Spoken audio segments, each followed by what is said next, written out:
The second half of Lesson 8.0 has us applying the concepts from the first half. Find the measure of the smallest angle in a 3, 4, 5 right triangle. If we're given lengths 3, 4, and 5, they don't have degree symbols on them. That means they're the side lengths. We know we have a right triangle. Let's go ahead and draw that first, and then we'll label the 3 sides. If I draw a triangle and put my right angle in the corner, any right triangle has the longest side always as the hypotenuse, which means we'd have to create 5 or make 5 the length of that side. The other 2 sides can be wherever you want to put them. It really doesn't matter.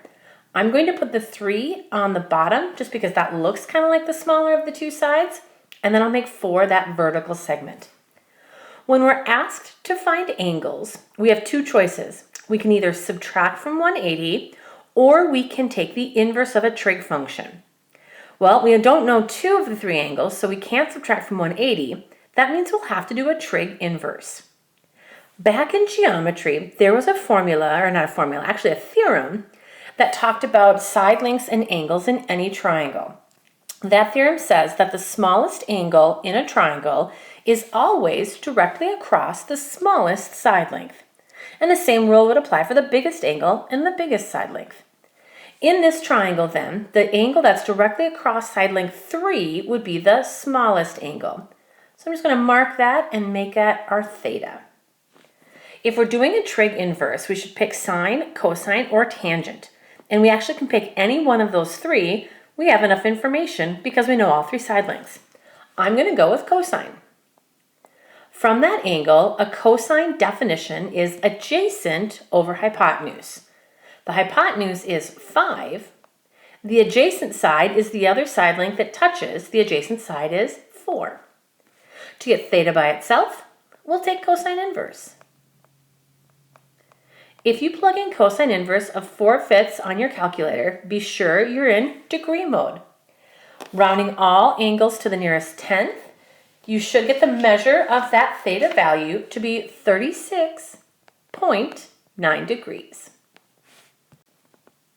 All right, let's try another one. A plane takes off at an angle of elevation of 22 degrees and travels for 110,000 feet before it levels out and reaches cruising altitude. Find the plane's height at that time. Well, if a plane starts on the ground and takes off, it travels for 110,000 feet. Whoops, I want this in a different color. Hang on. Let's get that fixed. There we go. We're back. The plane takes off and travels for 110,000 feet before it reaches cruising altitude. So we'll draw our little plane here. There we go. Whoa, that's a big wing on that plane. All right, well, good enough. Whatever. That's where the plane would be. Let's try that again. I don't know why this is like so difficult, but there we go. That's a decent plane. We'll take it. 110,000 feet. The angle of elevation would be the angle up towards that plane is 22 degrees. There we go. We're asked to find the height of the plane at that time. So the height would be the perpendicular segment it forms with the ground. And there you go. There's your triangle. Finding side lengths, we can either do Pythagorean theorem or SOHCAHTOA. We don't know 2 of the 3 sides, so Pythagorean theorem won't work. Therefore, we need to decide if we're going to apply sine, cosine, or tangent. From 22 degrees, the height would be the opposite side, and the 110 is the hypotenuse. Opposite in hypotenuse would be the sine definition. Sine of our theta value, which is 22 degrees, equals opposite over hypotenuse. Not so bad. Let's get h by itself before we plug everything in, and we'll just multiply both sides by 110,000. Do that on the other side. Just run over the plane there, sorry. 110,000s cancel. And if you plug in 110,000 times sine 22, again, this is a side length, so to the nearest tenth, the height of the plane at that time is approximately 41,206.7, and the label would be feet. All right, let's try the last one. An airplane pilot spots the runway with an angle of depression of 6.5 degrees. If the altitude of the plane, altitude is the same as height, it forms a perpendicular to the ground, so that would be the height of the plane, is 34,325 feet, what is the distance between the runway and the point on the ground directly below the plane to the nearest tenth? Not quite sure why I wrote that in there. We know we need to round to the nearest tenth. All right, let's see what we've got going on. Now your airplane is up in the air. So if our airplane is here, the pilot normally looks straight out when they're flying. If the pilot looks down at an angle of depression to see the runway, it's a very small angle, so the runway must be really far away. So we'll just kind of put the runway over here. The pilot's angle of depression is the angle on the outside, 6.5 degrees. The altitude of the plane, so the perpendicular distance to the ground at this time, is 34,325 feet. We're asked to find the distance from the runway to the point on the ground directly below the plane. So we're actually asked to find this distance right here. Now that 6.5 degrees, remember, it isn't actually inside the triangle.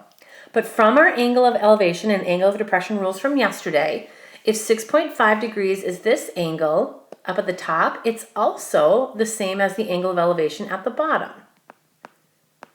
They're called alternate interior angles from parallel lines. Again, a throwback to geometry. Now that you know that angle on the inside, we can decide if SOHCAHTOA is useful for us. From that angle, we know we need the adjacent side, that's the x, and we know the opposite side, the 34,325. If we have opposite and adjacent, the trig definition would be tangent. We'll take tangent of our angle on the inside, 6.5, equals opposite, which is 34,325, over adjacent, which is x. And now this gets a little bit trickier. X is on the bottom. We want to move that to the other side, like so.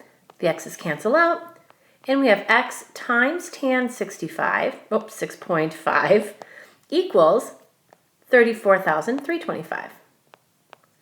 To get x by itself, we're actually going to divide the trig function. And once you get that isolated, now enter 34,325 divided by tan 6.5 on your calculator. To the nearest tenth, that plane is still a long ways away. 301,266.7 feet. And that's just along the ground. There's your lesson for 8.0. Please complete the 8.0 worksheet and submit for your assignment today.